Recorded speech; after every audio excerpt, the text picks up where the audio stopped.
Hello, my friend. Today I will tell you another long-forgotten legend. Close your eyes and let the magic transport you to Middle-earth. Our journey begins.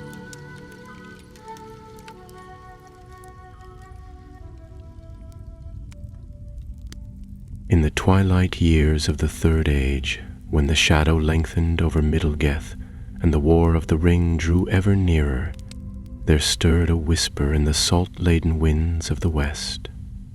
The elves of Lindon, who had long kept watch over the sea, spoke in hushed tones of a darkness beneath the waves, a forgotten evil that stirred once more. Ships vanished into the foam. Strange lights flickered far out on the water. The mariners grew wary, and the gulls screamed warnings in tongues few now understood. Word of these dark omens came at last to Gandalf the White, who bore now the elven ring of fire, Narya, the flame of the heart, bestowed upon him by Círdan the shipwright, long ago at the Grey Havens. Though its power was secret, and the wise spoke of it little, the fire of Narya was a light against despair, a force to kindle courage in the hearts of the free peoples. Gandalf kept it hidden, but now it stirred upon his hand, growing warm as if it sensed an ancient kinship, or a threat. He came swiftly to Lindon, cloaked in white, riding Shadowfax across leagues of green and gold. The lands west of the Shire were quiet still, but not at peace. The trees whispered uneasily, and the stars themselves seemed watchful. When at last Gandalf reached the havens where the sea kissed stone, he found the elves troubled. Círdan met him upon the long quay, his beard silver as foam, his eyes deep as the western waters. "There is unrest," said the ancient mariner, his voice low. "Not from the east where Sauron's eye burns. This darkness comes from beneath. Something wakes beneath the sea, something old." Gandalf nodded, stroking his beard. "And Narya senses it," he said. "There is a cold that seeks to smother fire. Tell me all." Círdan led him into the halls of the shipwrights, where high windows looked westward over the bay. There he laid before Gandalf a chart marked with strange runes. 3 ships have vanished, all near the Gull's Teeth, those jagged rocks west of the Isle of Himling, and last night a fire was seen upon the water, not red as flame, but green, cold as dead stars. "A Morgul fire?" Gandalf asked, his voice grim. "Mayhap. But there is more. A survivor was found, an elf of the crew of the Vinyamar. He drifted ashore this morning, half mad, speaking of a shadow in the sea and a voice, cold and sweet, that called to them from the depths." Gandalf narrowed his eyes. "A voice from the sea, that is no craft of men." "No," said Círdan. "We fear a Maya of old, one cast down in the breaking of the world, may linger still in the roots of the sea." "Fallen Maya," Gandalf echoed, voice barely above a whisper. "That is grave indeed, if such a one has awakened, and if it senses Narya."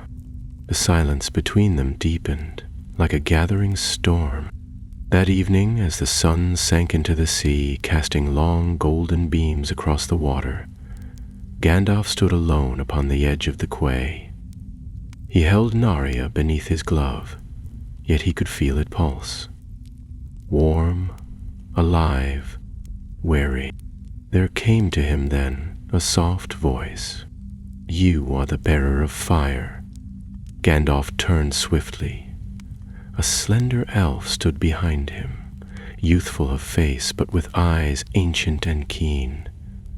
He wore the grey cloak of a mariner and a silver brooch in the shape of a gull's wing. "I am Ellen here," the elf said. "Círdan sent me to you. I was born on the sea and know its moods. If you go to the gull's teeth, I will guide you." Gondal studied him. There was something noble in the elf's bearing, though untested. "You are young." "I have seen 200 summers," said Elenir, lifting his chin. Gandalf smiled faintly. "Then you are just old enough to be reckless. Very well. We sail at dawn." That night, Gandalf did not sleep. He sat before a small fire, its flames dancing in rhythm with the thoughts that burned within his mind. Who was this shadow beneath the sea? What ancient power sought Narya? He remembered the tales told by the elves of the First Age, of the great wars before the rising of the sun, of Ulmo, Lord of Waters, and the deep places where light had never reached. There were whispers of Maya, who had followed Morgoth into ruin, spirits of storm and tide who fled when their master fell, hiding in the caverns of the world. Perhaps one of them now stirred, drawn by the scent of the ring. Morning came, shrouded in mist. Gandalf and Elenhir stood aboard a swift white ship, the Earendur, her sails like wings stretched to the wind. With them were a dozen mariners, silent and grim, all loyal to Círdan and sworn to secrecy. The ship slipped from the haven and glided westward over the gray waves. As the land dwindled behind them, a hush fell upon the company. The sea, once welcoming, had grown strange. The wind whispered with voices not its own, and the waters darkened as if brooding. Even the sun seemed reluctant to shine upon their course. Elenhir stood at the prow, one hand upon the rail, his eyes scanning the horizon. Gandalf remained aft, fingers wrapped about his staff, his thoughts troubled. By noon, they saw the gull's teeth rising ahead, jagged rocks that thrust from the sea like the bones of some fallen giant. The mariners grew uneasy and the ship slowed. Somewhere amid those cruel stones, the Vinya Mar had vanished. "Hold her steady," Elenir called. Then the cry came, "Something in the water!" All turned. Beneath the waves just off the starboard side, a vast shape passed, dark, sinuous, like a shadow with purpose. The crew drew back. Even Gandalf felt a chill. And then the voice came. It rose from the deep like the memory of a song, terrible and sweet. Listen to the birth and death. "Bearer of fire, come down, bring the flame, bring it to me." The sea boiled. The ship rocked violently. From the depths rose a great column of water, and within it, shadows. Twisting forms, as if the sea itself had awoken with a will. Gandalf raised his staff, and Narya flared beneath his glove. A great light burst forth, golden, red, and the sea recoiled. But the voice laughed, "You cannot burn the deep." With a crash, a wave struck the ship. Men were thrown down. Elenhir grasped the rigging, shouting orders. Gandalf stood firm, his eyes alight. "We are seen," he said. "And now the true hunt begins." As the storm gathered over the gull's teeth, and the sea boiled with ancient malice, the Earendur turned south, battered but afloat. For now they had escaped. But Gandalf knew this was only the beginning. The Ring of Fire had been challenged, and something long forgotten had awakened to claim it. The Earendur limped southward beneath a sullen sky, her sails torn and her crew shaken. The wind blew cold and salty, and the sea whispered things that were not meant for mortal ears. Gandalf stood at the helm beside Elenhir, gripping the rail with one hand, while his other rested on his staff. The light of Narya had dimmed once more beneath his glove, but he could still feel its pulse. A quiet, rhythmic warning. What was that thing? Elenir asked quietly, his dark eyes fixed on the churning water astern. I do not yet know its name, Gandalf replied, his voice low, but it is old, older than your tongue, older even than the stones of Lindon. A spirit cast down in ages past, one that never found its place among the Valar, nor made peace with the world. If it once served Morgoth, as I fear, then it has waited in the dark for long centuries, feeding off silence and forgotten memory. And now it wants your ring. Gandalf looked at him. It wants to unmake what the ring kindles. Narya was not made for battle, but to inspire. Its fire is hope. Hope in the face of fear. Defiance when despair would conquer. And that is what the shadow fears most. Elenir fell silent.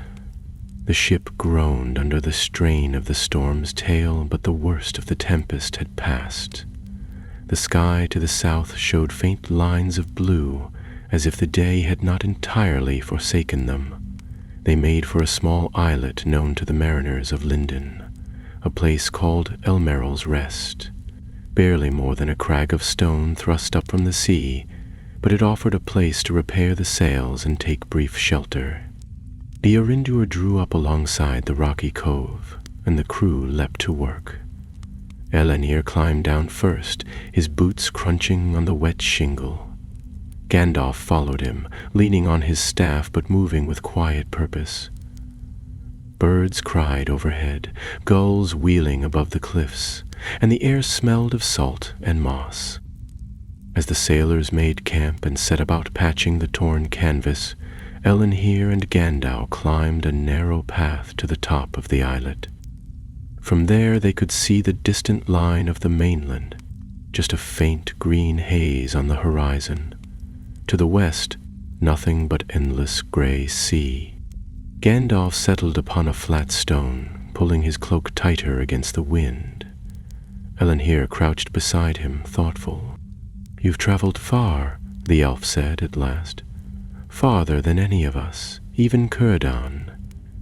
Is it always like this, fighting ancient evils, standing alone with the fate of the world in your hands?"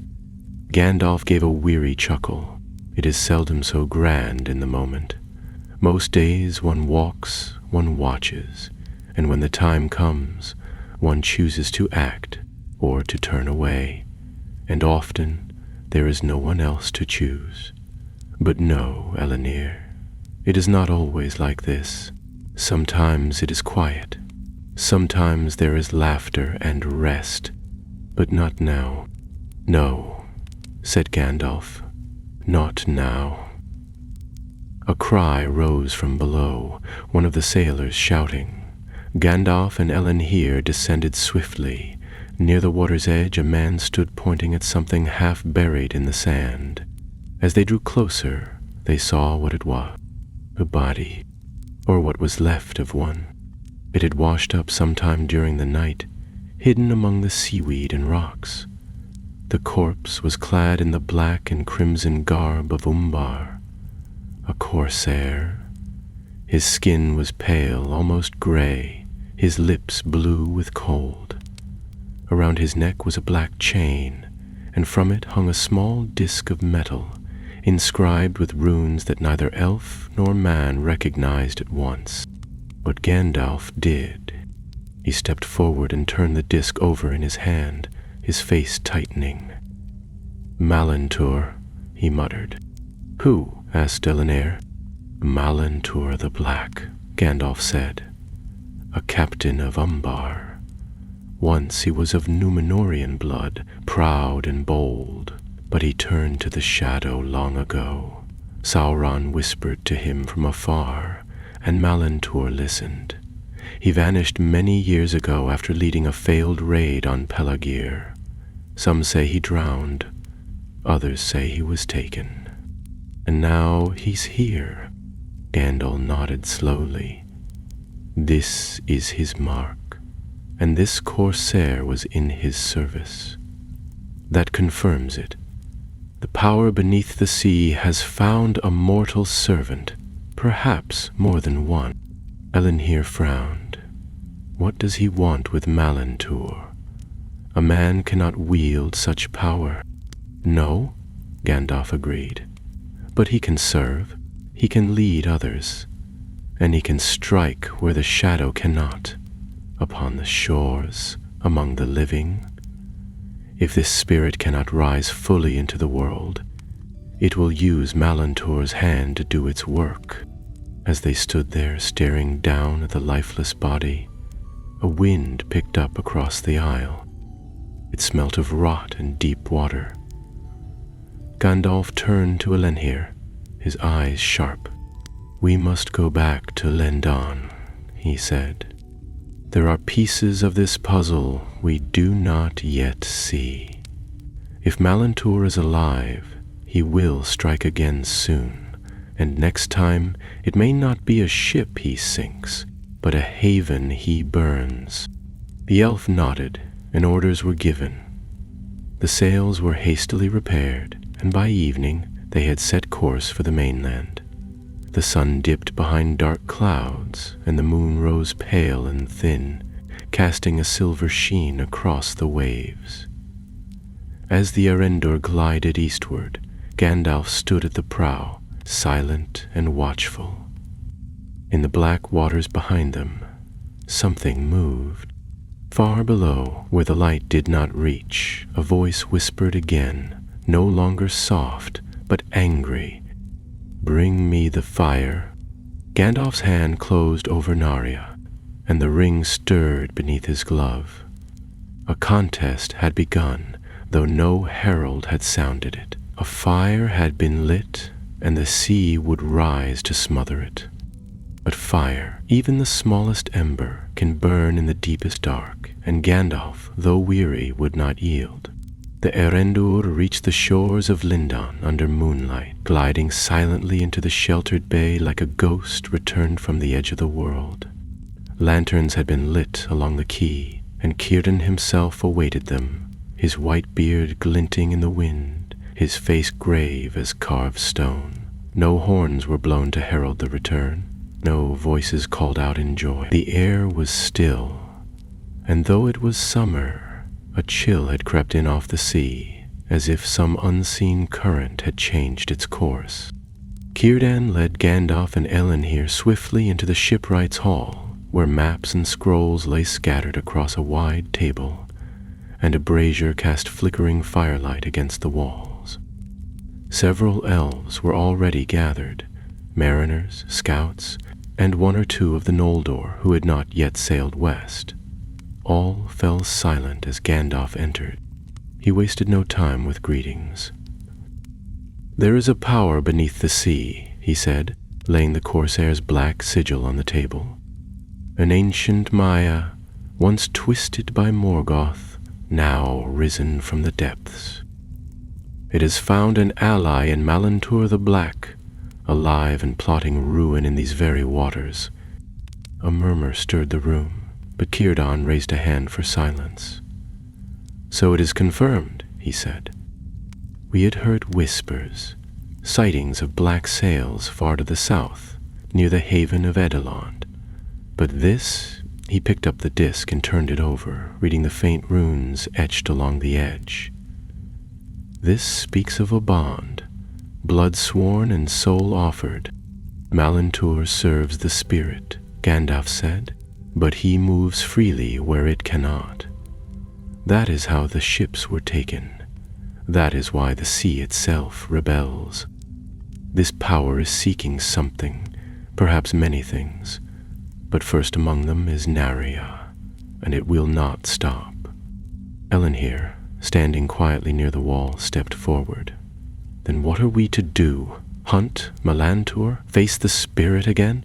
It nearly crushed us before we had even drawn blades." "We do not face it blindly," Gandalf replied. "We must know what it seeks and how it came to power. There may be a place, an ancient ruin beneath the waves or along the coast where the spirit found its anchor. It could be bound to an object or place, something that survived the breaking of the world. Círdan nodded slowly. There are places along the coast that were once part of Beleriand, before the sea swallowed them. Old stone halls, forgotten towers, some say even fragments of lost Nargothrond drift beneath the waves. And we must go south, Gandalf said, to Edhelond and beyond if need be. We must find where this thing took root. Preparations began at once. Messages were sent along the coast, warning the elves to keep watch, to guard their havens, and be wary of false ships bearing black sails. Gandalf requested a smaller vessel, swift and light, that might navigate hidden inlets and pass through rocky shoals. He would go with Elenhir and a small crew, enough to defend the ship, but not so many as to draw attention. By the second morning, all was ready. The vessel, named Silivren, was as graceful as a swan, its hull of white wood, its sail pale as dawn mist. As they cast off beneath the gray light of morning, Círdan watched from the quay, his hand raised in farewell. "You carry more than fire, Mithrandir," he said. "You carry memory, and where you go, the ancient world stirs." The journey south was uneventful at first. The weather held fair, the sea calm beneath the summer sun, yet always there was a tension in the air, a weight in the silence between waves. Once, far in the distance, they glimpsed sails on the horizon, black and jagged against the sky, but the ships did not approach, and Gandalf ordered a course change to avoid them.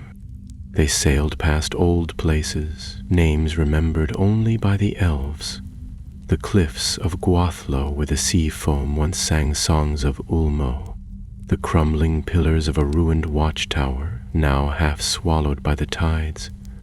At night they moored in sheltered coves, lighting no fires, speaking little. On the fourth day, they reached the coast near Edhelond, the last elven haven of the south. Few now lived there, only a scattering of mariners and keepers of old ways who had not yet sailed west.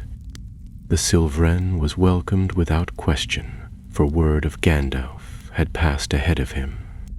They met with the warden of the haven, an elf named Lothiel, tall and stern, who had dwelt there since before the fall of Gil-galad. She brought them to a stone hall carved into the cliffside, where the sea could be heard whispering through tunnels below. "There have been signs here as well," she said, offering them sea-caught tea that steamed faintly in the salt air. "The tides have changed, the fish vanish, and once, just last week, the sky turned green at night, though no storm came." "And have you seen black ships?" Gandalf asked. She hesitated. "Not seen, but heard. Bells ringing where no bell should be, chains rattling below the water, and once, a voice in the dark, soft and terrible." Gandalf's gaze sharpened. Ahead of the river Lefnui, not far from where the cliffs begin to fall away into shallows, there are caves there, half-flooded halls built by men long ago, now drowned. "Then that is where we go," he said. They departed before sunrise the next day, gliding along the coast as the mists lifted. The sea grew shallower, the coast more broken. Strange birds circled above, and the rocks rose like jagged teeth from the water. Near midday, the wind dropped suddenly. The sail hung slack, and the oarsmen began to row. The air was unnaturally still. Even the sea seemed to hold its breath. "Sho aula lenhir," Herr Elenhir said, pointing toward the shore. A black mouth yawned in the cliffs ahead, a sea cave vast and echoing, its entrance veiled with green mist. Gandalf rose, staff in hand. "Prepare the lanterns, and stay close. Whatever sleeps within, it will not be glad to wake." As the Silevran drew nearer, A tremor passed through the water. A low sound, like the groaning of the earth itself, rose from the cave, and the voice came again, not whispered this time, not soft. "Fire-bearer, come into the dark."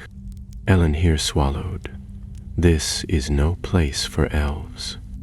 Gandalf's eyes gleamed beneath his hood. "Nor for fire, but we go nonetheless."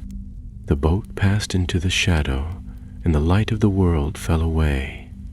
The cave swallowed the Silverin in utter silence. As the prow slipped beneath the stone arch, all sound from the outside world vanished, as if a veil had been drawn over the sea.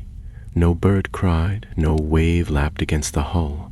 Only the creak of the oars and the faint drip of water from the rocks above reminded them that time still moved forward. The crew lit 2 lanterns, one at the bow and one near the stern, casting pools of golden light that shimmered on the black water. The walls of the cave were vast, smooth, and wet, rising like the ribs of some enormous sea beast. The air was thick, cool, and heavy with the scent of brine and ancient rot. It was no natural place. The rocks bore traces of carving, worn and broken but still visible. Strange shapes and symbols adorned the walls, spirals, sunbursts, and something like the eye of a storm. Elenir leaned closer to one as they passed, frowning. "Witches were made by men," he said, "long ago, perhaps in the days before Númenor fell." Gandalf nodded. "They sought the deep wisdom of Ulmo and built temples along the coast, where the sea whispered secrets to those who would listen. But after the downfall, many such places were left behind, or twisted by darker powers. This may be one of them." The cave widened, and the ceiling arched high above their heads. The oarsmen slowed their strokes, wary. A low, humming sound began to rise from the water itself, as if the sea were singing, but the melody was wrong. It was not the high, cold music of the elves, nor the deep, strong voices of the dwarves. It was a song of things drowned, of cities lost beneath the waves and the despair of those who could not flee. The mariners grew pale. One muttered a prayer. Elenir gripped his bow. Then, ahead, a light appeared. Not the warm glow of lanterns, but a cold, greenish shimmer that danced across the walls like flame caught beneath glass. It came from deeper within the cave, beyond a narrow passage of rock where the sea funneled into darkness. "We go no farther with oars," said the helmsman uneasily. "The tunnel's too tight, the water too swift."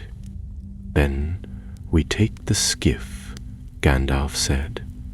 "3 can go, the rest will wait here." He turned to Elenir. "Are you with me?" The elf nodded at once. "I go. And you?" Gandalf looked at the helmsman, a sturdy man of Lindon named Thandor. The mariner hesitated only a moment. I'll take you through." They lowered the small boat into the water and slipped inside, the lanterns casting flickers of gold upon the tunnel walls. The skiff moved silently through the narrowing passage, the oars unused as the current pulled them forward. The rock closed in on both sides, and the green light grew brighter ahead. They emerged suddenly into a vast cavern, wider than any hall in Minas Tirith, and higher than the towers of Dol Amroth. Water covered the floor, still as glass, and at its center, a platform of dark stone rose from the sea like an island. Upon it stood a figure, clad in black and silver armor that shimmered like fish scales. The man turned as they approached. His face was lean and cruel, framed by long black hair, his eyes gray and cold as the deep. A crimson jewel gleamed at his throat. "Malantur," Gandalf said quietly, rising in the boat. The corsair captain spread his arms. Mithrandir, he answered, his voice echoing strangely across the water. So at last we meet, bearer of the Ring of Fire. You were a man of Númenor, Gandalf said. Once noble. What brought you to this place? The sea, Malantur replied, smiling faintly. It took me. It showed me what lies beneath all your towers and songs. There is a truth in the deep that the Valar hide from you. I drowned in the old world and woke in the new, reborn in service to the one who dwells below. He speaks now through me.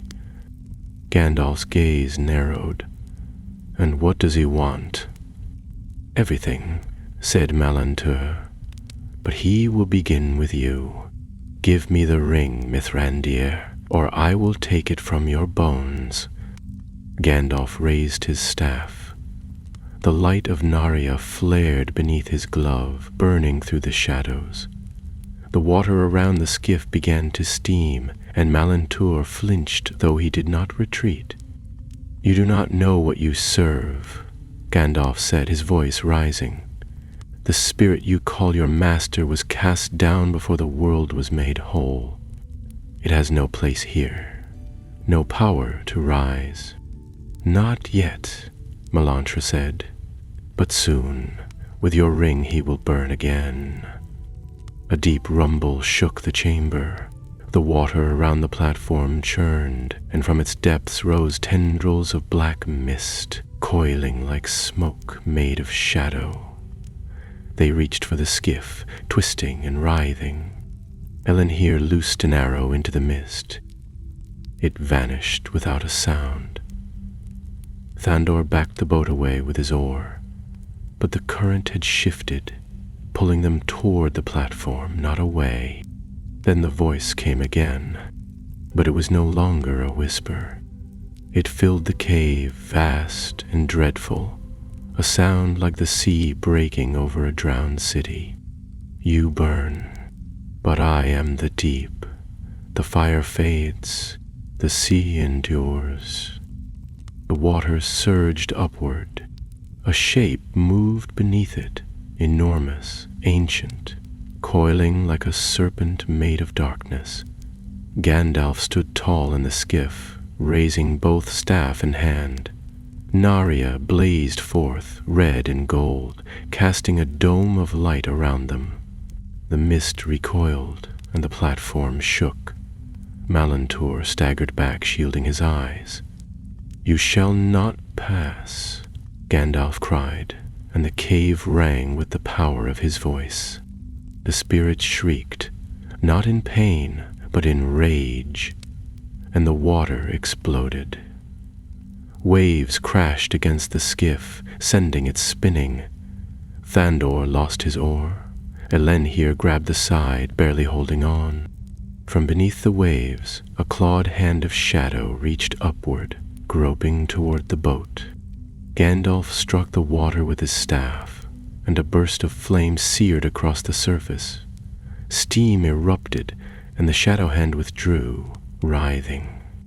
We must leave, he said. Now. Thandor, pale but steady, pulled the skiff back with a hooked line, hand over hand. Elenhir fired another arrow toward the platform, but Malantur was gone, vanished into the smoke. They burst back through the tunnel as the cave shook behind them. The mariners in the Silivren hauled them aboard and the ship fled, sails catching the rising wind. Behind them, the cave collapsed. Stone and water roared together as the sea swallowed the platform. For now the thing had been driven back. But it was not destroyed. As the Silivren raced northward under the stars, Gandalf stood at the prow, the fire of Narya warm against his skin.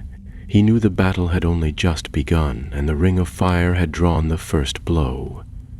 They made straight for Lindon, wind and current at their backs, and the sea seemed calmer now, as though the storm had passed. But Gandalf knew it was only for a time. The shadow in the deep had been struck. Yes, wounded perhaps, but not undone. It had withdrawn into the blackness that birthed it, waiting, brooding. Worse still, Malantor had escaped. Whatever bond he had formed with the spirit had grown stronger, and it was clear now that he moved with a purpose, seeking, hunting, bound to the same flame that burned in Gandalf's hand. The Silmarillion glided into the haven under nightfall, and lanterns blinked to life along the quay. Círdan stood waiting once again, his face drawn with care, though he said nothing until Gandalf stepped ashore. Elinhir followed, silent and pale, his bow unstrung. Thandor remained aboard, seeing to the ship, but not without casting wary glances at the dark water. "You found it, then," said Círdan. It was not a question. Madrin hesitated, but the howling from within the tower reminded him of the greater danger still to come. He turned and ran with Elien back through the doorway just as the first of the werewolves reached the tower's base. Inside, Thrain had prepared a new trap, small but fierce, centered around the entry arch. He struck the flint and ducked back. A roar of fire burst through the stone mouth as the nearest beast stepped into view. The explosion threw the creature sideways, smoke filling the air, but the others pressed forward, shrieking and snarling. In the upper chamber, Druthul had almost reached the edge. Madrin climbed the steps 2 at a time, arrow ready. He reached the ledge just as the great wolf's shoulders emerged, its eyes fixed on him, not with hatred now, but amusement. "You fight like men," it growled, "clinging to hope. Do you not see it crumbling?" Mydron ignored the voice. He aimed for the exposed throat, where the flesh gleamed pale beneath the fur, and loosed another shaft. It struck true, and the beast roared, swiping at the arrow, sending chunks of stone flying. Elien appeared beside him, sword drawn, and the two of them held the upper stair while Thrain scrambled below to lay his final trap. The tower trembled under the weight of the beast, but the upper wall held. Druthul hauled itself over the edge at last, dragging its broken leg behind, blood streaming from a dozen wounds. Its breath came ragged now, but its strength hadn't waned. It stalked forward, one heavy step at a time, its fangs bared. Then Thrain's voice rang out from below, "Fall back!" Madrin turned and ran, Elien just behind him, as Thrain lit the final fuse. A second later, a blast echoed through the stairwell, and the upper floor shuddered. Madrin glanced back in time to see the roof of the tower collapse entirely, stones crashing down in a tide of dust and flame, burying the beast beneath a thunder of ruin. For a long moment, all was still. The air was thick with smoke, the tower groaning like a wounded beast. Madrin coughed and staggered to the side, one hand pressed to his ribs. Beside him, Elien leaned against the wall, breathing hard, his face streaked with soot. Thrain emerged from the lower hall, his beard singed and his eyes wide. "Tell me that did it," he said, voice hoarse. No one answered. Then, from beneath the rubble, came a sound, low, wet, and terrible. Not a howl this time, but a growl. A promise. End of poem. The dark and earnest brown eyes gleamed briefly. Then, from beneath the rubble, came a sound. Druthul was still alive. It rose from the ruins, slow and furious, its fur matted with dust and blood, half its face torn where stone had struck it. One eye had gone dark, but the other still burned. It limped forward, dragging its ruined leg, but it would not fall. "This is madness," Thrain whispered. "It should be dead." "It's not just a wolf," Ilion said grimly. "We've been fighting a vessel of the enemy himself." Madrin stepped forward, bow in hand. "Then we finish it together." As the moon glowed red above them, and the shattered tower stood like a broken tooth in the forest's mouth, the last stand began. And though none of them said it aloud, they knew the truth. Only one would walk away. The tower was dying. Stones crumbled from its flanks, the air was thick with smoke and dust, and the ancient timbers in the roof groaned as if mourning the ruin of their age. Madrin stood amid the wreckage, heart hammering in his chest, every breath a sharp sting of ash. Yet he kept his bow raised, fingers tight on the string, eyes locked on the monstrous shape rising from the rubble like a nightmare reborn. Druthul was still moving. The creature's breath came in shallow, guttural rasps, its chest torn and heaving. Blood oozed from a dozen wounds, black and viscous like oil, and one of its eyes had been shattered entirely, a ruin of mangled flesh. But its one remaining eye glowed with such hatred, such unyielding fury, that Madrin felt his knees threaten to give way. The beast's face was a mask of pain and rage, yet it did not retreat. It would not. There was something more than survival driving it forward, something deeper, darker. Ilion had taken a position at Madrin's right side, his long silver blade held before him in both hands. Despite the weariness in his limbs, the elf's stance was poised and ready. Thrain stood behind them, near the shattered stairwell, hastily rigging another powder charge from the last of his supplies, though Madrin could see from the dwarf's grimace that he did not hold out much hope. They had used everything. There was no plan left now, no trap or clever device, only steel and resolve. The great wolf limped forward, dragging its injured leg, its claws gouging stone.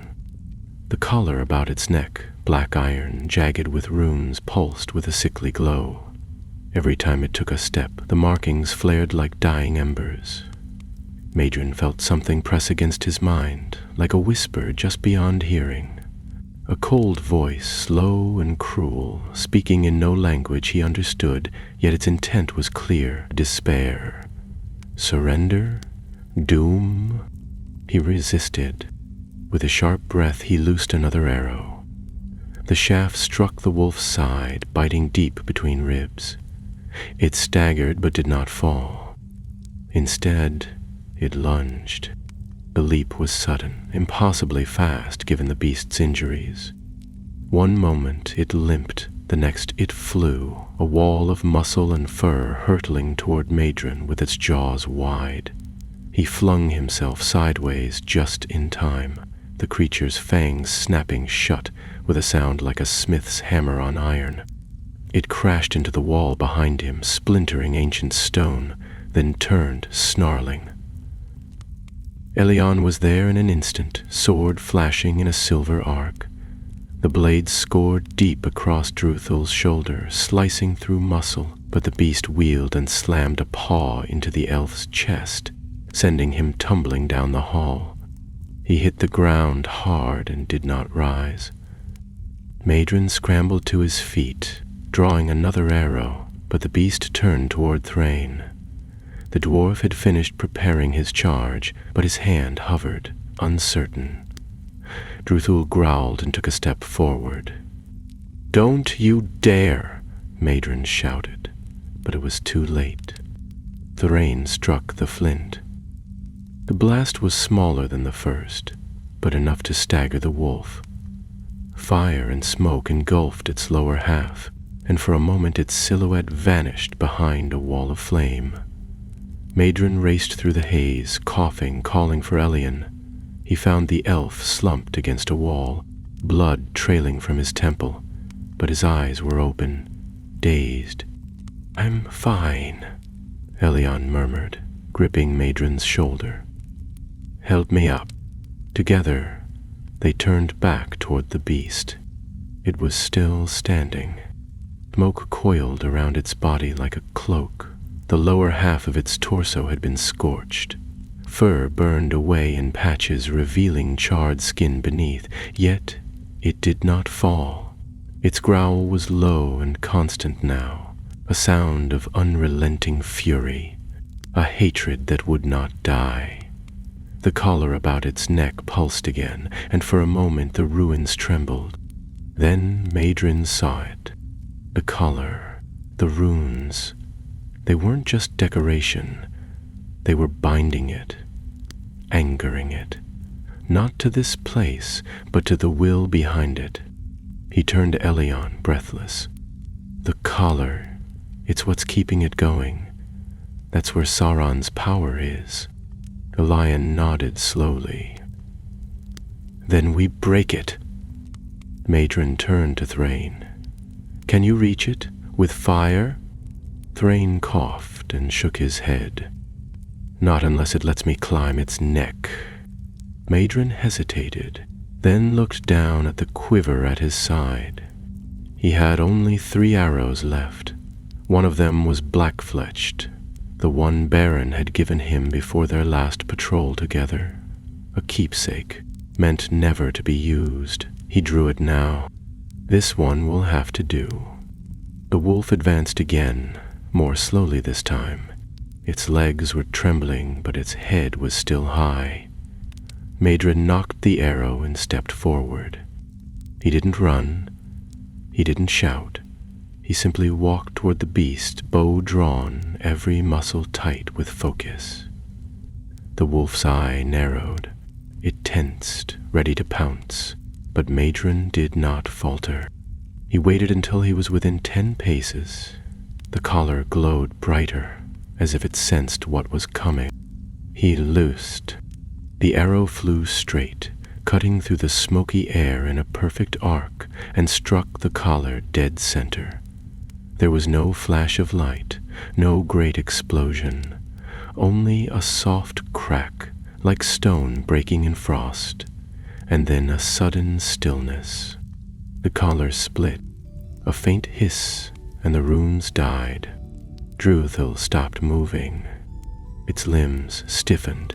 Its head jerked as though struck from behind, and it let out a single strangled snarl. Then the light in its remaining eye flickered and went out.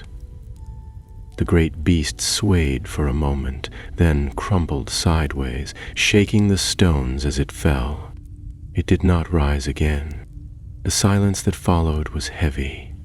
Not just the absence of sound, but a weight lifted.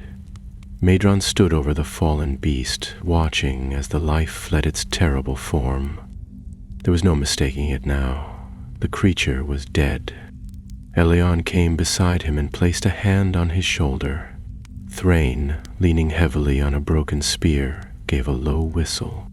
"Well," the dwarf said, breathing hard, "I'll be honest. I didn't think that would work." Madron let out a shaky breath. "Neither did I." They searched the ruins afterward, making sure none of the lesser werewolves had lingered. There were no signs of them. Either they'd fled when the collar was broken, or they had vanished into the woods. Either way, the hunt was over. The dawn came slowly, painting the sky in hues of gold and gray. The blood moon had faded, the unnatural color draining from the sky, and with it the shadow that had lain heavy over the land. Madron sat on a low stone, wiping soot from his hands, watching the sun rise through the broken wall. "We'll burn the body," Elian said quietly beside him. "If it can be burned, and if not, then we bury it deep. No one else must find it." Madron nodded. He felt no joy, only a hollow weariness. But beneath that, there was something steadier. Not pride exactly, but a sense that something dark had been stopped, if only for a while. They buried Ugrath in the clearing, where the morning light reached first through the trees. Madron found a flat stone and carved his name into it. He didn't know if it was the orc's true name, but it was the only one they had. When the fire was lit beneath the body of the beast, Madrin did not turn away. He watched as the flames rose, crackling in the morning air, and he wondered whether Sauron felt the pain of his loss. He hoped he did. Later that day, as they made their slow way back toward Tarn Eluin, Elion spoke once more. "You've changed," he said to Madrin. "You left as a hunter. You return as something more." Madrin didn't answer right away. He looked ahead, toward the trees and the home that waited beyond. "I only did what had to be done," Elion said with a faint smile. "Is what makes the difference." They walked on, the shadow behind them at last, and the sun rising steadily in the east. The journey back to Tarn Eluin took longer than expected, not because the path had changed, but because the weight they carried was heavier now. There was no longer a wolf to chase or a trap to prepare, no immediate danger pressing them onward with fear clawing at their backs. The urgency had passed, and in its place came exhaustion, the kind that settled in the bones and could not be shaken with rest alone. Madrin walked in silence, his boots crunching on damp leaves, the sun warm upon his back. The forest, once silent and tense, had begun to stir again. Birds called to one another through the trees. A squirrel darted across the path and vanished into a bush. Even the wind returned, brushing softly through the high branches above, like a sigh of relief. The land itself, it seemed, had been waiting for the wolf's death.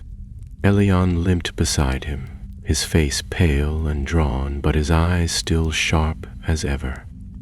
Now and then he glanced toward the trees or tilted his head to listen to something Madrin could not hear. His injuries were not mortal, but he moved with the careful precision of one who knew how close he had come. Thrain walked several paces behind, grumbling about his singed beard and the fact that he'd used up all his powder. But there was little heat in his complaints. The dwarf had fought well, and he knew it. No one spoke of Ugrath. They had each watched him fall, had seen the way he stood his ground to give them time, how he had cut down 2 of the lesser werewolves before the others tore him apart. It was a strange thing to grieve an orc. Madrin never thought he'd do such a thing, but grief it was, and it clung to him in quiet moments when the wind fell still. He remembered the way Ugrath had looked at him before the end, not with fear or hate, but something like peace, as though, in that last moment, he had finally stopped running. They passed the ford by noon and climbed the eastern slope that led back toward the hidden pool. By late afternoon, the tall beeches of Tarn Eluin's outer ring came into view, their golden leaves shifting in the breeze. The sun was low by then, throwing long shadows across the ground, and the waters of the lake shimmered through the trees. Smoke rose gently from a few distant hearths, and somewhere a voice sang softly, a lullaby perhaps, or a song of old.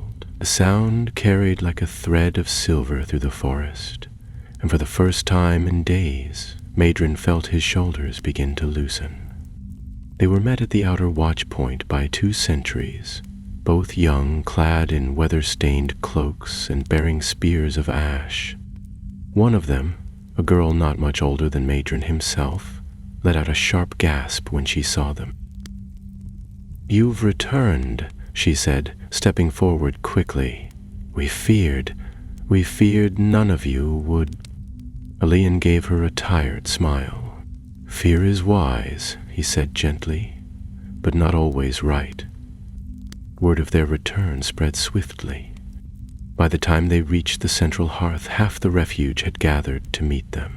Men and women of the House of Beor, tall and stern-eyed, came forward with questions and relief written plainly across their faces. Children peered from behind tree trunks and tent flaps, whispering and pointing. Madrin saw one boy nudge another and mouth the word wolf with eyes wide.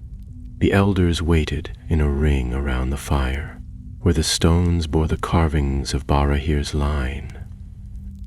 Their leader, a broad-shouldered man named Halethar, stepped forward. His gray beard was neatly braided, and though his back was straight, his eyes showed the long years of care.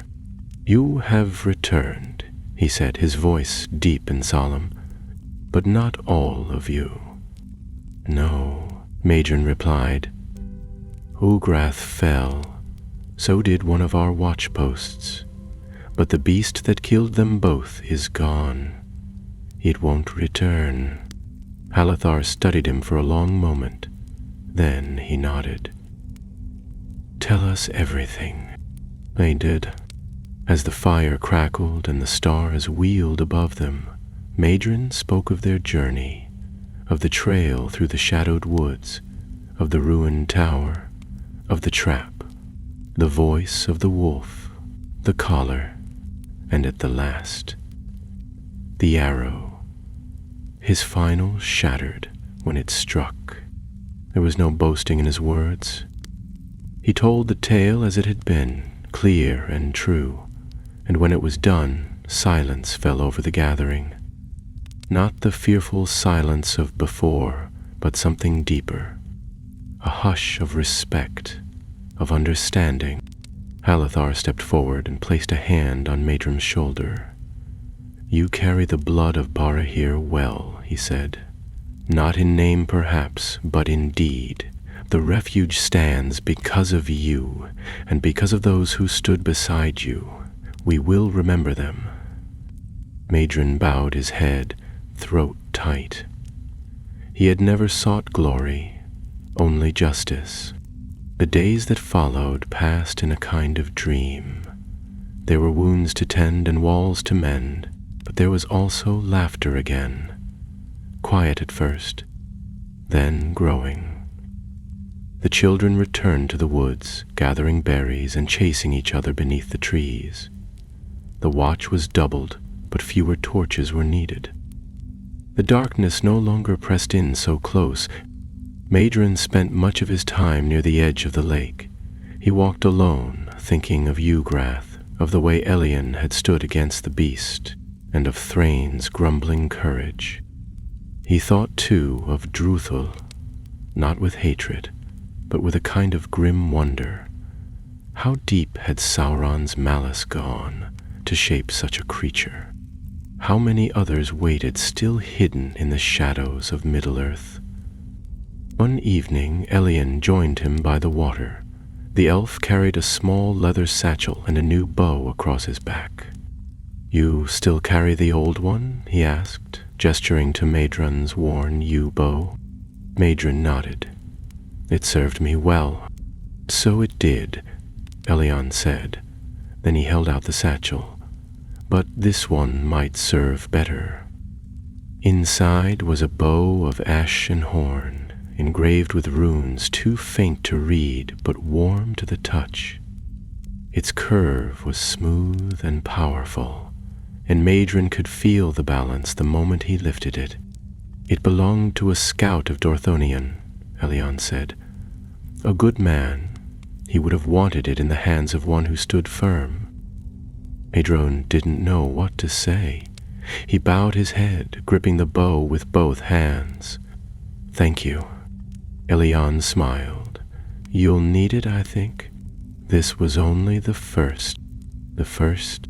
There will be others," the elf said, looking out across the lake. "Sauron doesn't forget his wounds, and now he knows your name." Madron looked at the trees beyond the water, the stars reflected on the surface. He thought of the wolf, of the collar, of the voice that had whispered into his mind. "I'm not afraid of him," he said at last. Elia nodded once, approving. "Good." They stood together in silence, watching the moon rise full and silver. No blood shone in it now, no omens, only light. And for the first time in many nights, Madron allowed himself to rest. Not because the danger was over, but because the hunt, for now, was done. The days grew longer after the wolf's death. Spring stirred in the trees, coaxing new buds from bare branches and calling birds back to the skies. In the green glades around Tarn Elowin, life returned cautiously, as if the land itself had needed time to believe the darkness had passed. The scouts no longer went out in pairs, but in full patrols, and though Madron noted the quiet tension that remained in their eyes, there was no mistaking the shift. Fear had loosened its grip. The people had begun to breathe again. Madron's rest, however, did not last long. He tried in the first weeks to settle into routine again. He helped rebuild the outer watchpost, stood guard at the eastern ridge, and taught the younger scouts how to read tracks and listen for the subtle signs of movement in the undergrowth.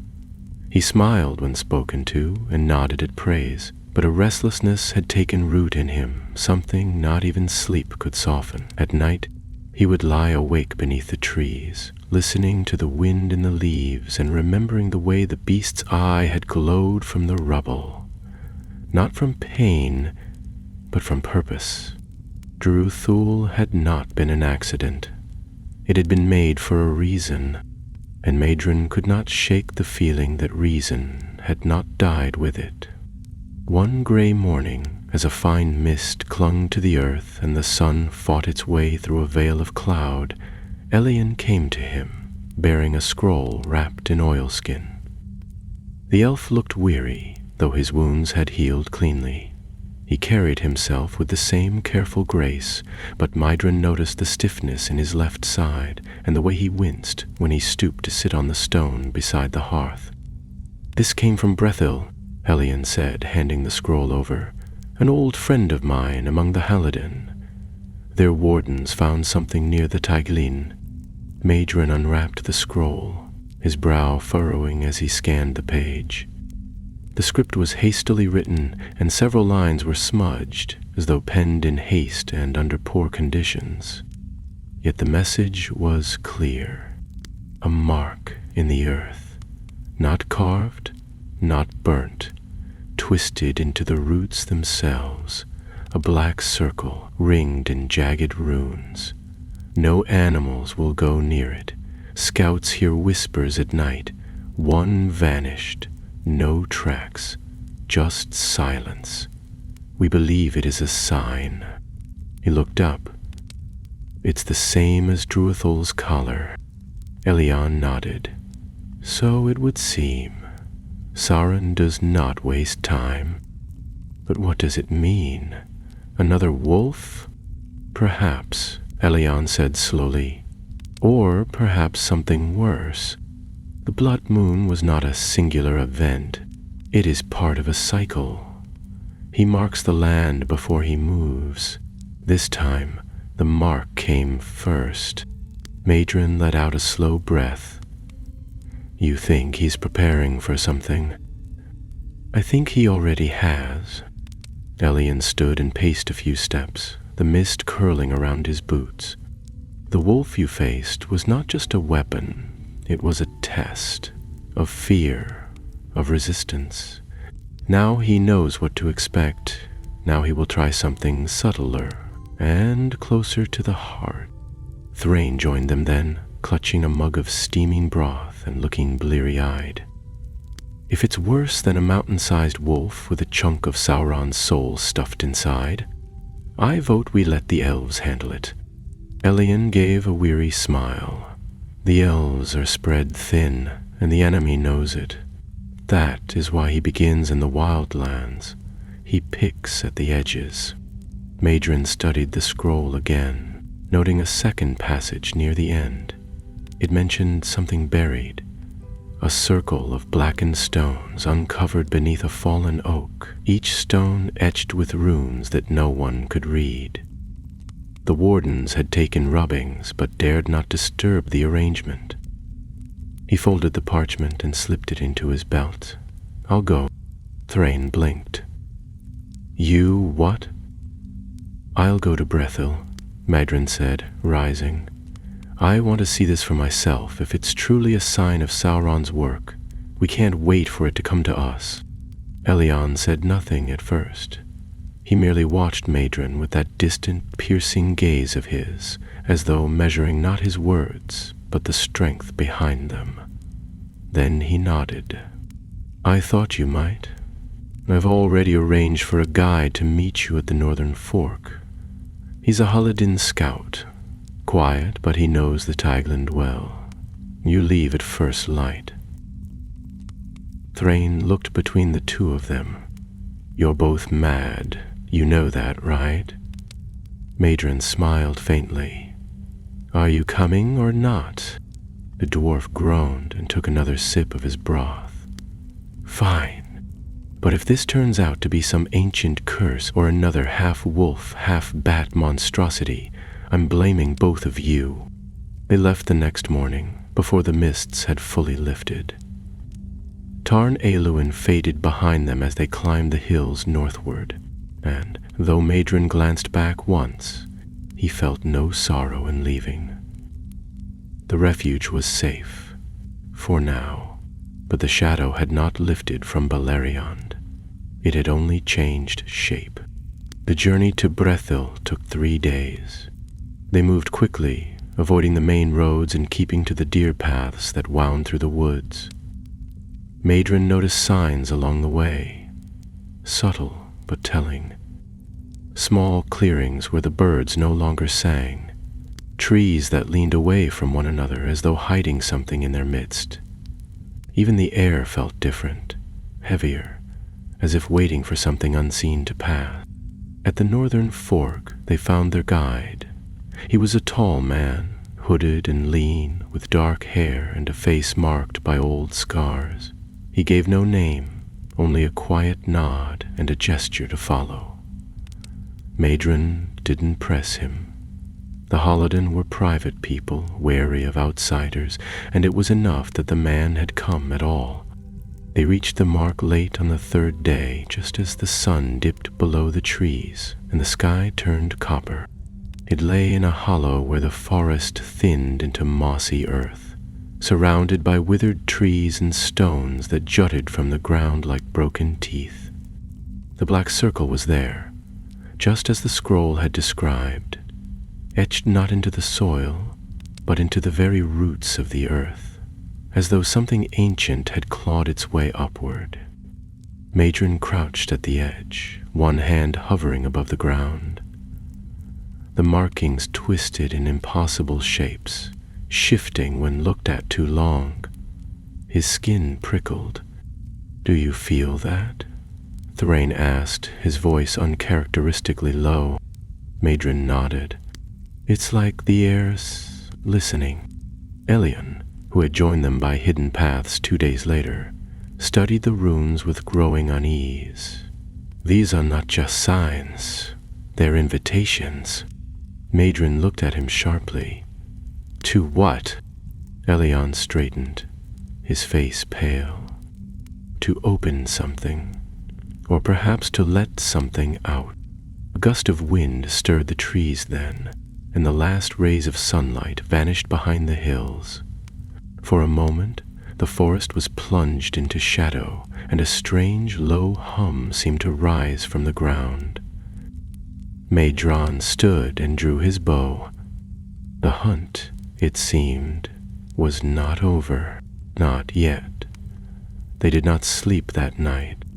After the last flicker of daylight vanished beyond the treetops and the forest plunged into gloom, the strange hum beneath the earth did not fade.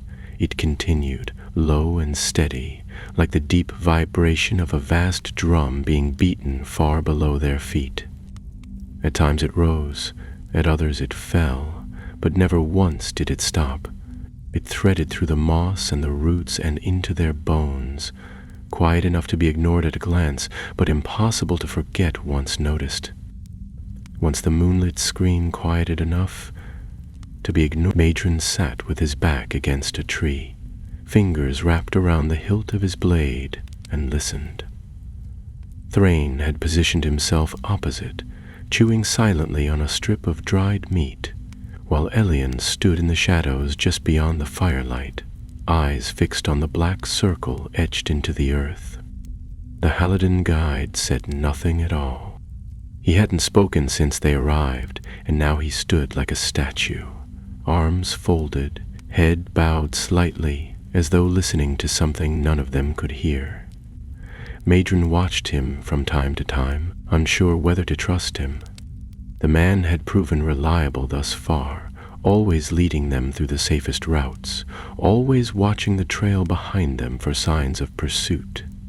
Yet now there was something strange in his silence, something rigid and unnatural.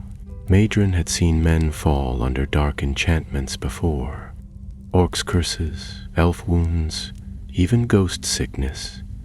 And this had the same stillness about it. "I don't like the way he's standing," Thrain muttered, jerking his chin toward the guide. "Looks like he's listening for a voice, or trying not to." Elion nodded without looking away from the circle. "This place is not clean. If that mark truly comes from Sauron, it may have drawn more than whispers. His power is subtle, even when he's far away. It clings to minds, seeps into the cracks." Matron glanced again at the black ring carved into the earth. The runes glowed faintly now, as though reacting to the darkness, not with fire or heat, but with a sickly shimmer, like moonlight on oil. He'd seen such light once before, on the collar around Druthal's neck, in the final moments before the beast had risen for the last time. "We need to understand what this is," Madron said at last, "before it spreads." Elion moved closer to the circle, careful not to touch the ground within it. He knelt beside the largest stone, an upright slab, worn smooth in places and marked with curling runes that bent and looped in on themselves. He studied it in silence for a while, then reached into his cloak and drew out a small vial of silver liquid.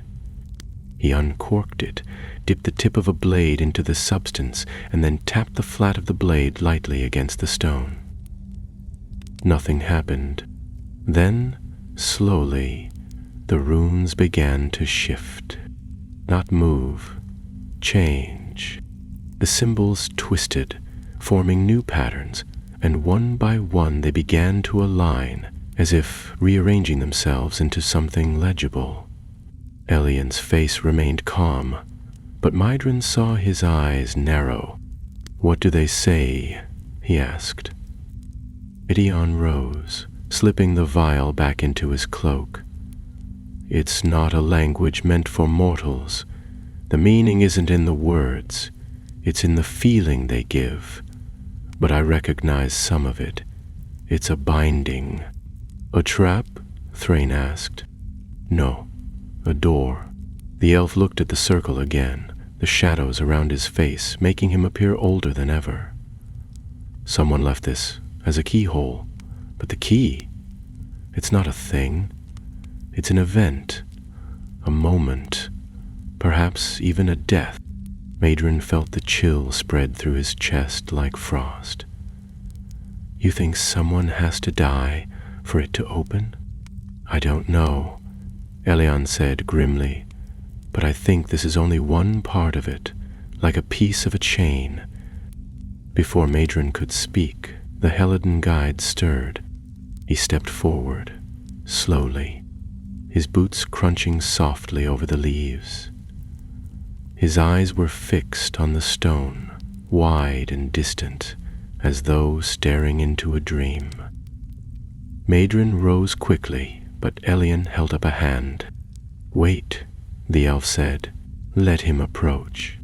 The man reached the edge of the circle. He raised one hand palm outward and touched the air just above the runes. A ripple moved through the shimmer. Then he turned. "Another one lies in the hills beyond Nen Girith," he said, his voice dull and flat. "I saw it once when I was young. I didn't know what it was, but now I see it clearly." Madrin stepped toward him cautiously. "How do you know?" The man blinked slowly as if waking. "I don't. But something does. It's in my head now. It knows I've seen the mark, and it's showing me the rest." Thrain stood, hand already at the hilt of his dagger. We should knock him cold and get out of here. Whatever's speaking through him isn't welcome. Elian shook his head. If he's seeing what Sauron wants him to see, then we need to follow it. It's not a trap, not yet. It's a warning. A warning for what? That something is waking, Elian said, and the wolf was only its voice. The next morning, they buried the circle. It wasn't a perfect solution. Maedred knew that, but Elian insisted it would slow the spread of whatever magic had anchored itself to the site. With Thrain's help, they rolled earth and stone over the black markings, and the Halidin man scattered a mixture of ash and salt in a wide ring around the whole clearing. It wouldn't break the spell, but it would seal it, for now. They set out for Nen Girith by midday, climbing the wooded slopes toward the southern edge of Brethil. The terrain was rougher here, with narrow gullies and moss-covered stones that shifted underfoot. Maedren moved carefully, eyes alert, though his thoughts kept drifting to what Elian had said. A door made of death. Chains that stretched across the land. It all sounded too deliberate to be the work of mere chance. And if Sauron truly had planted these sites across Beleriand, then the wolf had been nothing more than the first knock upon the door. That evening they camped in the ruins of an old hill fort, its stones weathered and half-buried beneath ivy. Elian sat apart, polishing his blade and murmuring words Maedren didn't understand. The Halidin guide slept without dreams, silent and still. And Thrain, after inspecting his dwindling supplies, let out a sigh and settled beside Maedren with a half-eaten apple. "You know," the dwarf said, watching the stars blink to life overhead, "I used to think evil only came with teeth and fire, something you could swing an axe at. But this is worse." Maedren didn't disagree. He turned his gaze to the stars as well, remembering the stories his father used to tell of the Valar and their guardianship of the world. He wondered now if those guardians still watched, if they knew how close the dark was, pressing in. And yet, for all the dread, he felt no fear, only resolve. He had killed the wolf. He would face what came next, and if the door was opening, then Maedren would be there when it did, blade in hand, heart unshaken. By the second day's march into the southern hills of Brethil, the forest had changed again. The trees here were older, taller, with trunks so wide that 3 men could not have encircled one with their arms. Moss blanketed everything in deep green, clinging to rocks, roots, and branches alike.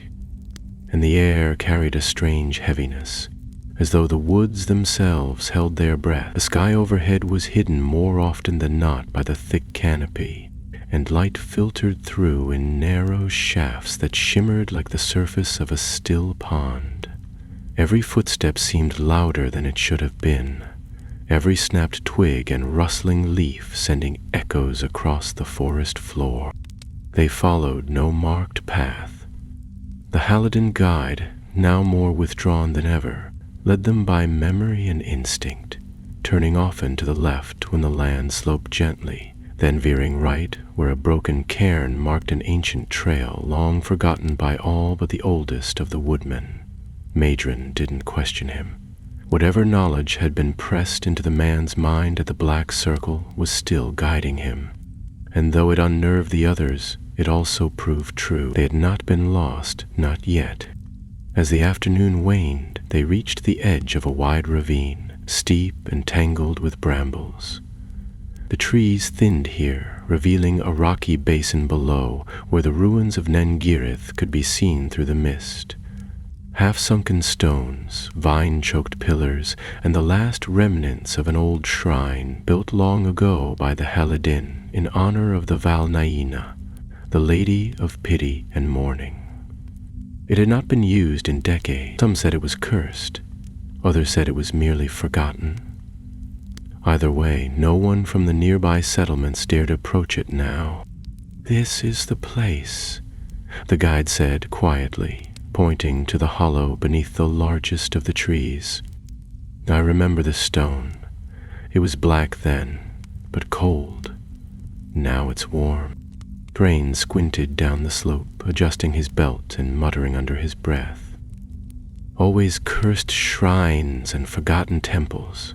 Never a good old fortress with walls and doors and a roof. They descended in silence, the wind stirring only once as they crossed the edge of the ravine, and even then it came in a single, sour breath. Madrin stepped lightly, arrow-knocked, his eyes scanning the stonework that rose half-buried from the earth like a broken jaw.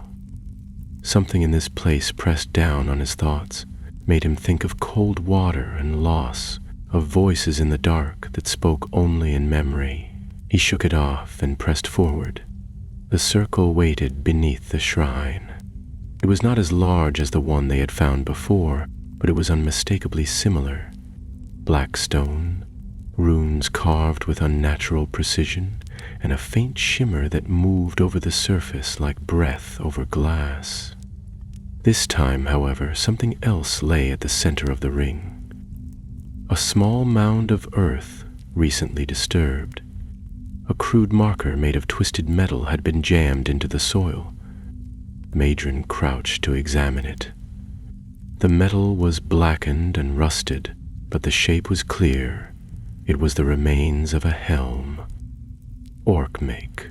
Old, but not ancient. Thrain stepped closer, frowning.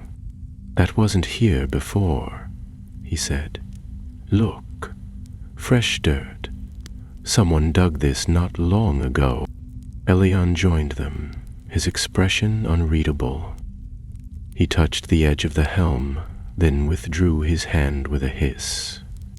"It's still warm," he murmured, "and not from the sun." "What is it?" Madrin asked. Elion's eyes narrowed. "A burial, but not for remembrance. This was a ritual." They circled the stone ring, examining the runes as before. Some were identical to the first sight, but others were new, different shapes, different twists. Elion took careful rubbings, murmuring to himself in Quenya as he traced the patterns, and every so often he would pause and glance at the black circle, as though it might rise up and speak. That night, they camped well away from the shrine, on higher ground near a shallow stream. The Halidin man said nothing throughout the meal. He sat on a fallen log, staring into the darkness, lips moving silently. When Madron offered him water, he shook his head. "He's slipping," Thrain said in a low voice as the fire burned low. "Whatever's in that place, it's too close. It's crawling into his skull." Madron glanced over. The man's face was hollow now, thinner than it had been just days ago. His eyes no longer blinked at the normal pace, and his hands trembled when he wasn't still. "We'll only stay long enough to learn what we can," Madrin said. "Then, we seal this one too." Elion did not respond. He was watching the trees. Later that night, Madrin awoke with a start. The fire was still crackling softly, and the others slept undisturbed. But the guide was gone. He sat up quickly and scanned the clearing. There, just beyond the trees, a shape moving through the underbrush, slow and steady. Madrin grabbed his bow and followed, padding silently over roots and moss, careful not to call out. He caught up with the man near the shrine. The moon had risen fully, casting pale light down through the trees, and in its glow the black circle shimmered more brightly than ever. The guide stood at its edge, arms raised, murmuring in a low, guttural tongue. Madrin stepped forward. "Stop." The man turned, and for a moment, Madrin wasn't sure it was still him. His eyes were white, not blind, but gleaming like ice, and the runes from the circle were reflected in their surface. His mouth opened, and a voice came out, but it was not his voice. Told by one the seals shall break, one by one the eyes shall open. Madron raised his bow, heart thundering. Who are you? Molt watches from beyond the veil. The wolf was only a breath. The true form waits, shackled still, but not for long. Then the man collapsed. Madron rushed forward, catching him before his head struck the stone. He was limp, breathing shallowly, but alive. Madron dragged him away from the circle, back into the woods, and did not look behind him until the trees swallowed the shrine from view. They left the site at dawn. Elion had seen enough. Whatever force slept beneath those stones was stirring now, and it no longer needed beasts to speak for it. It had begun to touch men who knew too much or strayed too close. They buried the circle as they had done before, and Thrain packed ash into the cracks of the stones until the runes stopped glowing. As they began the long walk northward, Madron carried the guide slung between him and the elf. The man stirred only once, muttering nonsense in a voice that made Madron's blood run cold, a voice not made for human tongues. They did not stop until nightfall, and even then they made no fire. Elion said the light might draw the wrong eyes, and Madron knew, as he sat in the dark with his sword across his knees, that something had changed again. The wolf had been a beginning, not an end, and somewhere beyond the hills, the true enemy was waking. They reached the outskirts of the forest by the third evening, but the journey brought no peace. The further they traveled from the shrine at Nengirith, the more tightly wound the silence around them became. Birds had vanished entirely, and the only sounds that accompanied them were the soft creak of tree limbs overhead, and the ever-present whisper of wind that didn't stir the leaves. Even Thrain had grown quiet, his usual grumbling replaced by short nods and frequent glances over his shoulder. They all felt it, the sense of being watched, of something ancient and cold pressing close behind, just out of sight. The Halidin guide, whose name they still did not know, had not woken since the night of the possession. He breathed, though faintly, and his eyes fluttered beneath closed lids as if trapped in a dream. Elion checked him twice each day, murmuring soft elvish spells to ward off lingering shadows, but the man did not respond to voice, light, or touch. It was as though his spirit had withdrawn, barricaded behind some veil too thick for even Elion's wisdom to pierce. Madron bore the brunt of his weight as they traveled, refusing to let the man be left behind. He had no love for the guide. He barely knew him, but something about the encounter beneath the shrine stayed with him. The voice had not belonged to the man, that much was certain, but what disturbed Madron more was that the voice had not been fully present either. It had spoken like something half awake, still dreaming, testing its strength through borrowed flesh. It hadn't threatened them outright. It had promised. They made camp that night at the edge of a ridgeline overlooking the plains of western Brethil. Far to the west, the peaks of arid Wethrin loomed like a jagged line of teeth, their snowy crowns catching the fading light. The wind shifted, carrying the faint scent of pine and stone, and for the first time in days, Madron thought he could breathe again. But when the sun dipped below the horizon, that feeling faded like mist in morning. The sky that night was clear and moonless.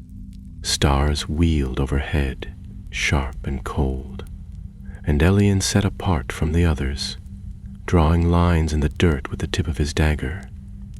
When Madron approached, he found the elf tracing a familiar shape, circular, marked with runes.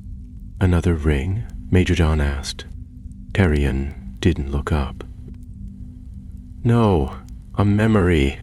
Madron sat on the ground beside him, You said the shrine was part of a chain. I did, Elion replied, wiping away one of the runes and replacing it with a new one. And I still believe it. These circles, these altars, they are not simply marks of power. They are locks.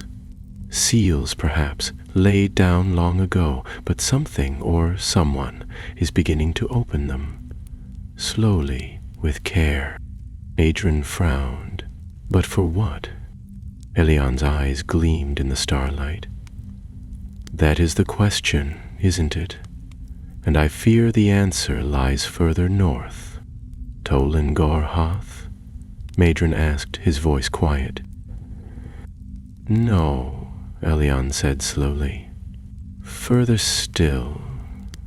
The tower has been abandoned since your wolf fell. Sauron would not return to a place of loss. He will move where memory does not follow him. There are ancient places in the north, long buried by snow and silence, places where the firstborn never walked. He is building something there, or preparing something already buried to be woken. Madron stared out toward the horizon, his thoughts heavy. Do you think he's found whatever was beneath those circles?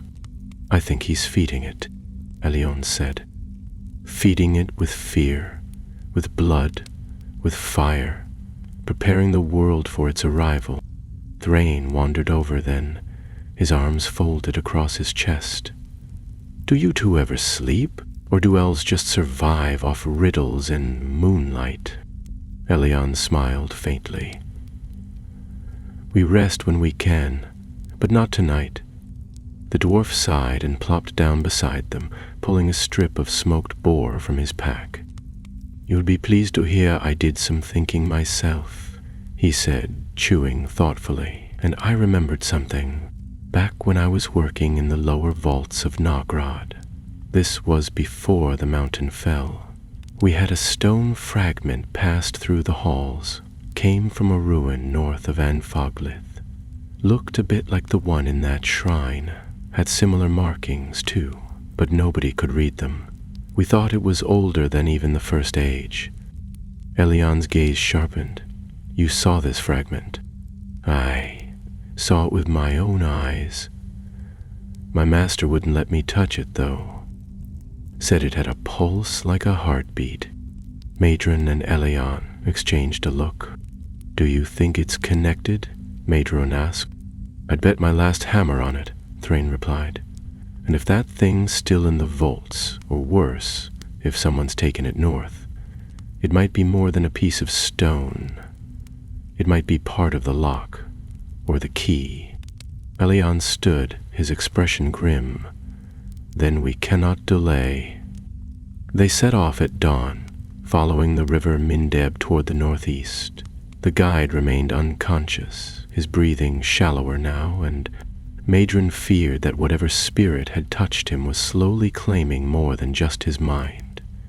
Yet they carried him still, a reminder of what waited ahead and what might yet be unleashed if they failed. By mid-morning, the ground grew harder beneath their boots, and patches of frost lingered beneath the boughs. They passed no travelers. Even the Halidin villages had grown sparse, and those they saw from a distance were shuttered and quiet. No smoke rose from the chimneys.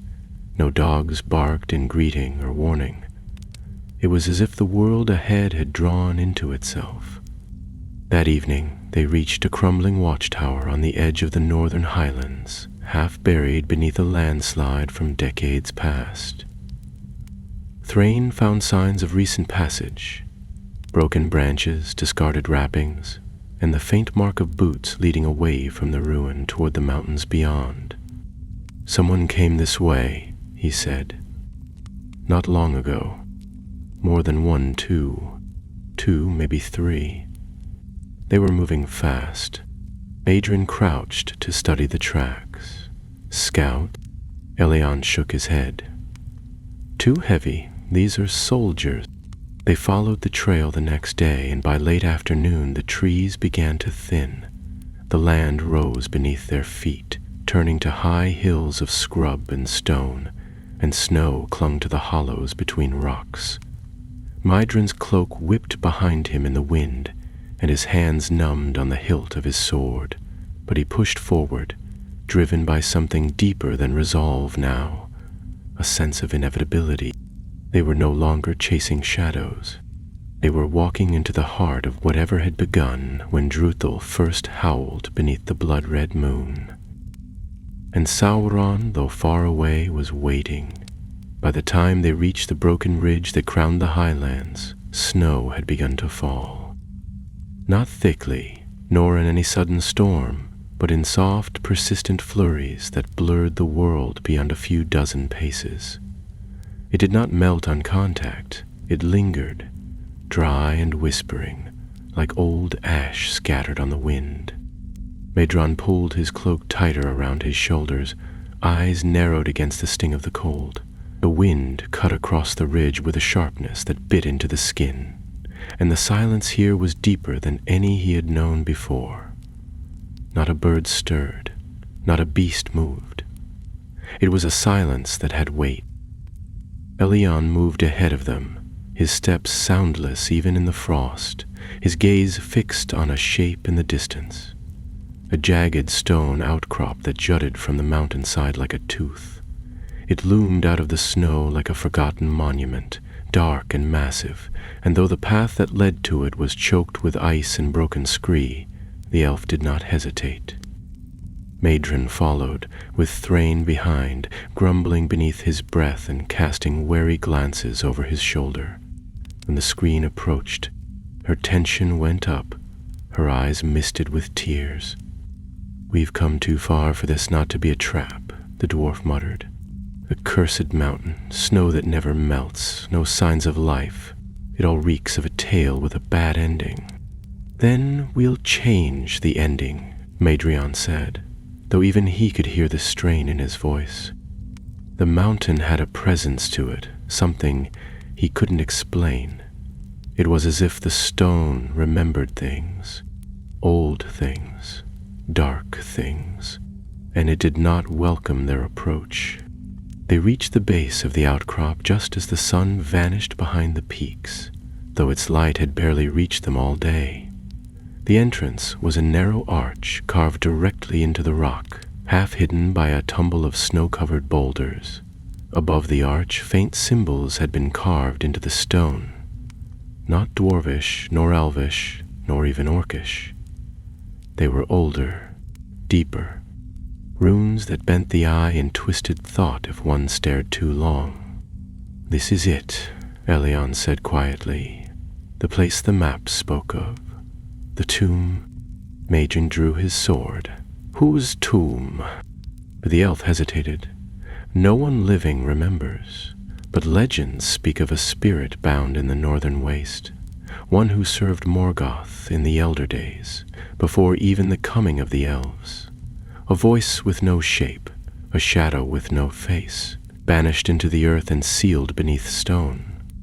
Some called it the Maw, others the Sleeping Flame, but most simply called it the Nameless." Thrain scoffed.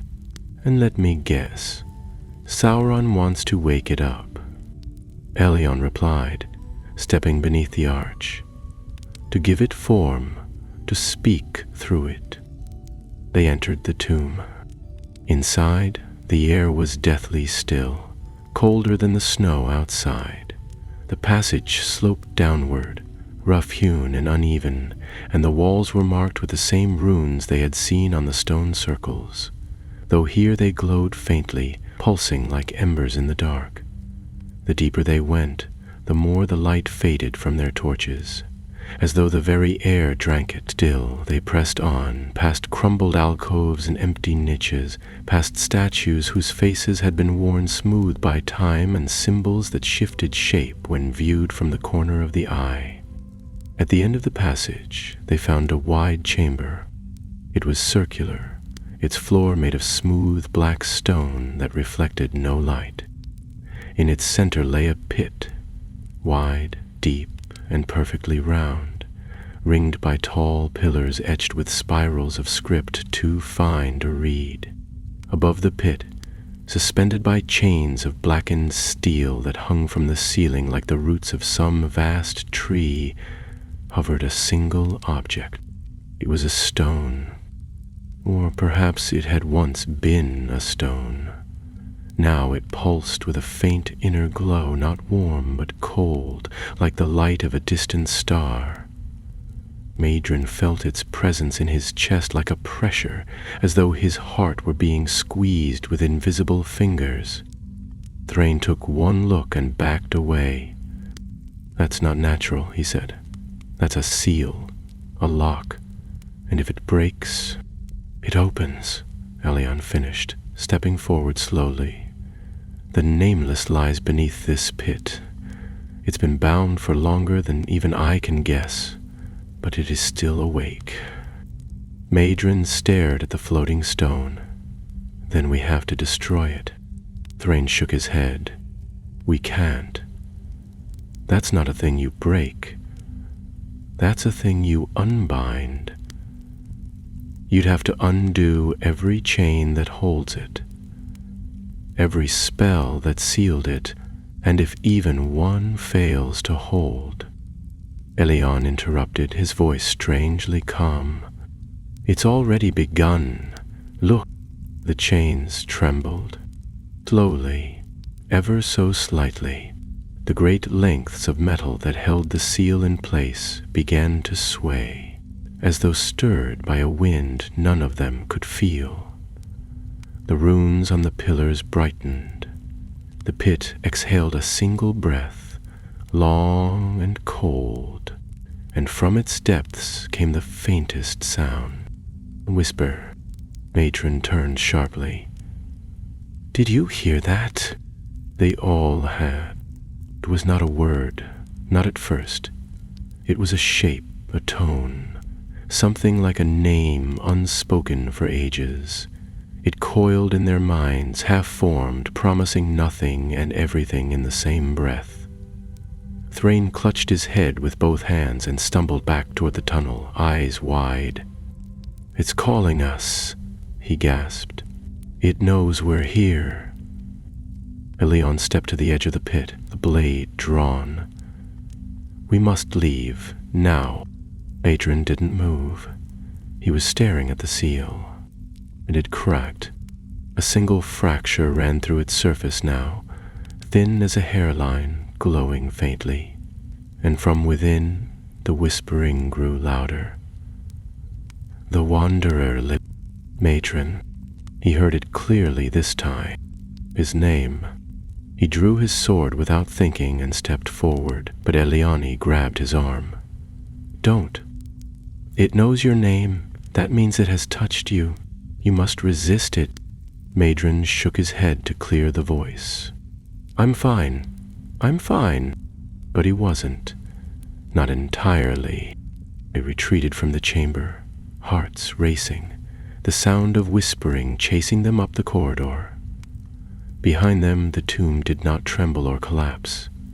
There was no roar or burst of flame, only silence. The kind of silence that promised more to come. When they emerged into the gray light of morning, the snow had stopped. The world was still. Madrin turned to look back at the mouth of the tomb and knew, without a doubt, that they had failed.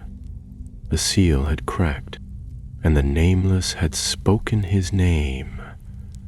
They did not speak of the name, not as they made their way down the icy slopes, not as the tomb's shadow vanished behind the mountain ridge, and not when they set up camp in a hollow beneath a cluster of wind-blasted pines.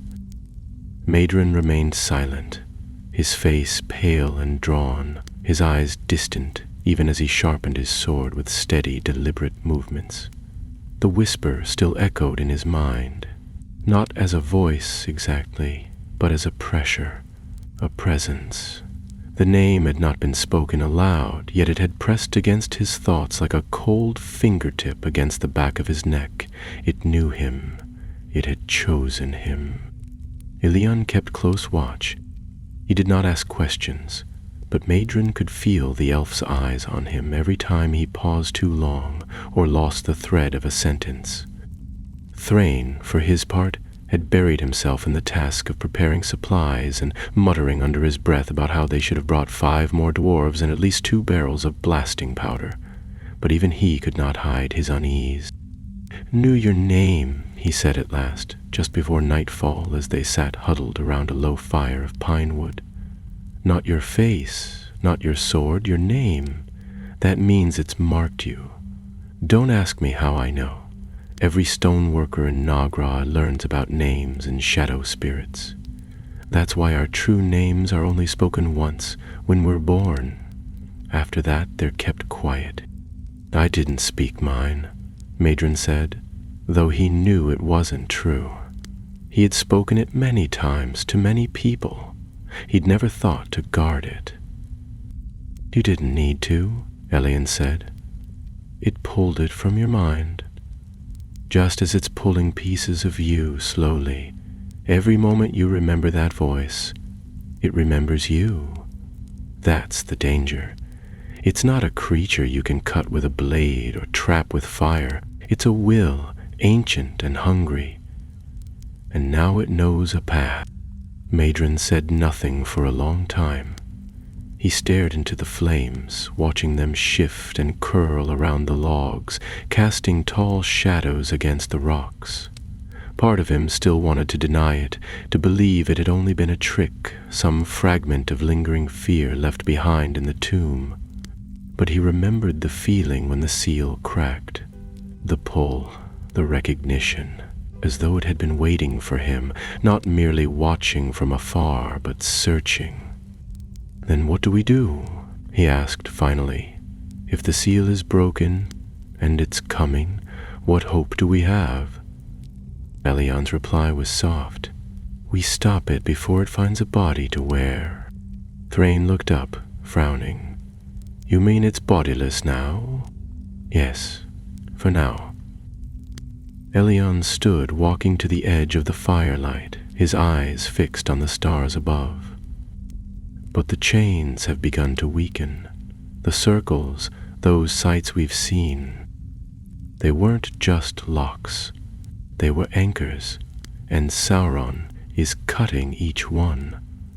Not quickly, not carelessly. He's clever. He doesn't want to simply release the nameless. He wants to shape it, guide it, give it form and purpose. And he's using my name to do it," Madron muttered, his voice low. "Perhaps," Elian said, glancing back at him, "or perhaps he's trying to turn you into something more useful. You've already proven yourself. You slew his beast, foiled his plans. What better irony than to take the man who stopped him and make him the vessel through which he returns?" Thrain stood abruptly. "That's enough. We don't need doomsaying and riddles. We need a plan. If this thing is half awake, we kill it before it opens its eyes, seal the tomb again, collapse the mountain on top of it if we must." "We can't," Elian said. "It's too late for that now. The seal was meant to last until the end of this age. It held for thousands of years, but Sauron has found the threads. He's unraveling them." Madron felt a tightness in his chest, not fear exactly, but urgency. He had fought before, beasts, wargs, servants of the dark, but this was different. There was no battlefield, no banner, no clear line between victory and defeat. This was a war of will, a war of identity, and he had already been drawn into it.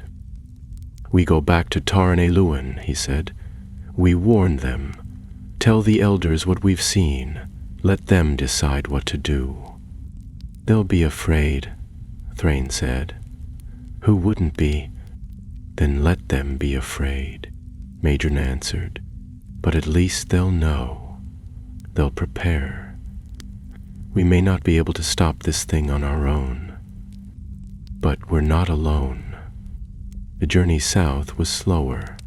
Snow turned to cold rain by the second day, and though the trail grew easier, the weight of their discovery pressed heavily upon them. Madron dreamed often, always, of the tomb.